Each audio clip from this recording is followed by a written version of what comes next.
Bueno, ya le informaba ayer se dieron dos detenciones importantes en el cártel Jalisco Nueva Generación.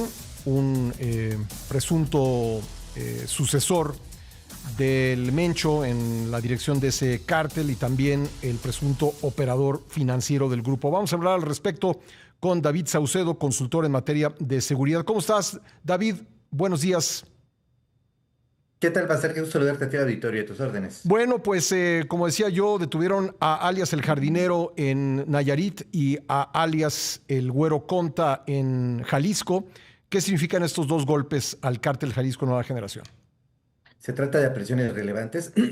Todavía, al momento de la muerte del Mencho, el jardinero era el número dos de la estructura del Cártel Jalisco Nueva Generación, de acuerdo con algunos informes de inteligencia, tanto del gobierno de México como del gobierno de los Estados Unidos.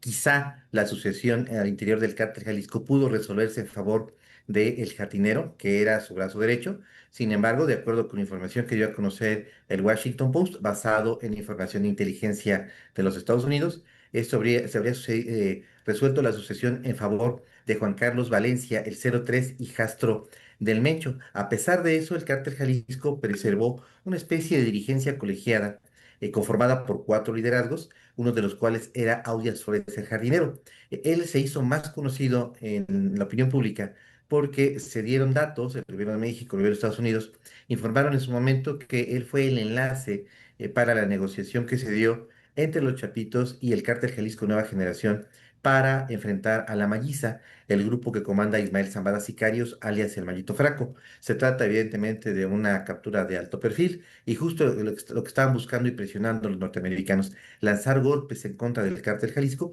para equilibrar el marcador y evitar que el cártel Jalisco se empoderara luego de esta erosión que ha sufrido el cártel de Sinaloa. Bueno, se habla también de la importancia del hijastro del Mencho, el 03, así lo conocen. ¿Cuál sería la relación entre el jardinero y este otro personaje? Es muy importante lo que comentas en virtud de que empieza a surgir en los círculos de inteligencia de México una hipótesis en el sentido de que no habría sido como tal una detención limpia, entre comillas, del jardinero, sino una traición al interior del cártel Jalisco. Había una rivalidad entre estos personajes, una rivalidad sucesoria, evidentemente. El día de ayer, la reacción del cártel Jalisco solo se circunscribió al estado de Nayarit. Habríamos pensado muchos que la detención del jardinero habría provocado una reacción de grandes proporciones en el vasto narcoimperio del cártel Jalisco. Esto está por verificarse si se trató como tal de un operativo que encabezaron, dirigieron, planearon las autoridades o contaron con información al interior del cártel Jalisco y que esto haya sido en realidad una traición. Bueno, ¿esto cómo deja a la organización? Si es que realmente se confirma esta hipótesis de la traición, ¿quedaría en ese caso el 03 como el señor Valencia, hijastro del Mencho, como líder de ese grupo? Sí, definitivamente.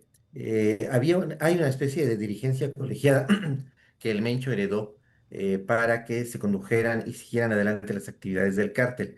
Pero ya sin el jardinero, en efecto, es posible que pasemos de una estructura, una dirigencia horizontal a una dirigencia vertical, en cuya cúspide, en cuyo el principal articulador de las acciones del cártel Jalisco sea el 03. Por supuesto que eso también tendrá consecuencias porque los esfuerzos de detención, de captura, de combate del gobierno de Estados Unidos y el gobierno de México hacia el cártel Jalisco se van a centrar en este personaje. De haber ocurrido esto, habría sido una sucesión de sangre, algo común en los cárteles de la droga mexicanos que suelen ser dinásticos. Ujú. ¿Cómo queda entonces la alianza entre el cártel Jalisco y uno de los grupos en conflicto de Sinaloa? De hecho, el jardinero era el garante de esta alianza que en vida había pactado el Mencho con los Chapitos. Ujú. Ya sin el jardinero, habrá que ver si Juan Carlos Valencia, Ricardo Ruiz Velasco y Hugo Gonzalo Gaitán, el Sapo, los tres líderes que quedan del cártel Jalisco, mantienen esta misma lógica de compartir una batalla en común con los Chapitos para enfrentar a la Malliza. Y quizá los más beneficiados de este acuerdo fueron los integrantes del Cártel Jalisco, porque obtuvieron territorios en México, en los Estados Unidos, tuvieron acceso a algunas rutas comerciales y a cambio lo único que entregaron fue hombres, armas y municiones para enfrentar a la Malliza.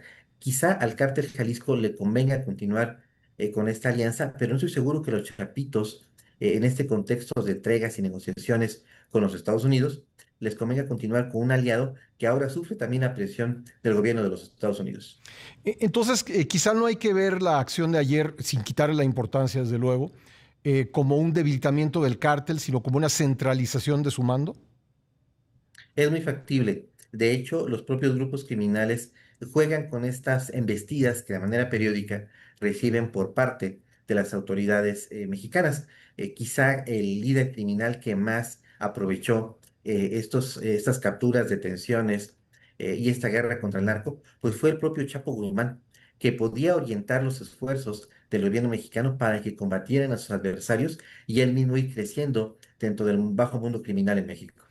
Finalmente, Audias Flores, el jardinero, era el líder del cártel en Nayarit, digamos, tenía pues esa porción del territorio bajo su mando. Ocupó varias posiciones, llegó a ser jefe de región, incluso fue el número 2 de la organización. El Mencho lo que hizo durante muchos años fue rotar a sus comandantes, algo similar a lo que hace la Sedena con los generales que están en las regiones y zonas militares. El Mencho copió el mismo esquema y el jardinero ocupó varias posiciones. La última información que tuvimos acerca de el lugar que ocupaba en la estructura es una información un poco vieja, de hace 6 meses. Ujú. Sabíamos que tenía el control de Puerto Vallarta, una parte de Jalisco, de Colima, Nayarit y quizá también de Zacatecas. Pero por lo que vimos el día de ayer, él ya nada más tenía el control regional del estado de Nayarit. Bueno, pues ahí está la información relacionada con este par de capturas. Un comentario final rápido sobre el Güero Conta, ¿es un personaje importante? Sí, desde luego es uno de los operadores financieros. Sí, también se trató de una operación, una captura relevante. Lamentablemente el cártel Jalisco tiene 10 güeros contas. Ujú. Es decir, aunque se da la detención de este personaje y dará información relevante acerca de la operación financiera del cártel Jalisco para obtener mejoras carcelarias, reducciones de sentencias, muy probablemente será extraditado a los Estados Unidos. A pesar de hecho, el cártel Jalisco y el cártel de Sinaloa rápidamente reemplazan a estos personajes Sí. que son importantes en su momento, pero que son reemplazables. Pues David, muchas gracias por estar con nosotros esta mañana. Te mando un fuerte abrazo. Otro para ti, gracias David Saucedo, consultor en materia de seguridad.